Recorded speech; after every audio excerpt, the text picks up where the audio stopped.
గోధుమ పిండితో ఎప్పుడైనా పిజ్జా ట్రై చేశారా? సేమ్ అదే టెక్స్చర్ మైదాతో చేసినట్టుగానే ఉంటుంది. చాలా టేస్టీ అండ్ హెల్తీ. ఇది ఎలా చేసుకోవాలో చూద్దాం. ఫస్ట్ ఒక 250 గ్రామ్స్ గోధుమ పిండి, ఒక స్పూన్ షుగర్, అర స్పూన్ ఉప్పు వేసి పక్కన ఉంచుకోండి.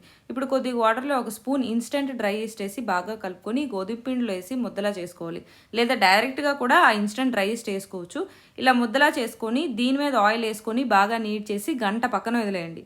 ఇలా కవర్ చేసి వదిలేయాలి. గంట తర్వాత చూడండి డఫ్ సైజ్ అనేది డబుల్ అవుతుంది, మెత్తగా ఉంటుంది. దీన్ని బాల్స్లా చేసి పక్కన ఉంచుకోండి, పెద్ద బాల్స్ లాగా. ఇప్పుడు ఒక ట్రేని ఆయిల్తో కానీ బటర్తో కానీ గ్రీస్ చేసి పెద్ద ఉండని ఇలాగా చేతితో నొక్కుతూ రౌండ్ సైజులో పిజ్జా సైజులో చేసుకోవాలి. ఇప్పుడు దీని మీద పిజ్జా సాస్ అనేది స్ప్రెడ్ చేసుకోవాలి. దాని మీద మీకు నచ్చిన వెజ్జెస్ కూడా వేసుకోవాలి. గ్రేటెడ్ చీజ్ కూడా వేసుకొని దీన్ని ముందుగానే వేడి చేసి ఉంచుకున్న కడాయిలో ఈ ట్రైన్ పెట్టుకొని 30 నిమిషాల పాటు కుక్ చేసుకొని అడుగు క్రంచీగా అవుతుంది. అప్పుడు స్టవ్ ఆఫ్ చేసేసి ఈ పిజ్జాని చల్లారిన తర్వాత ఎంజాయ్ చేయండి. చాలా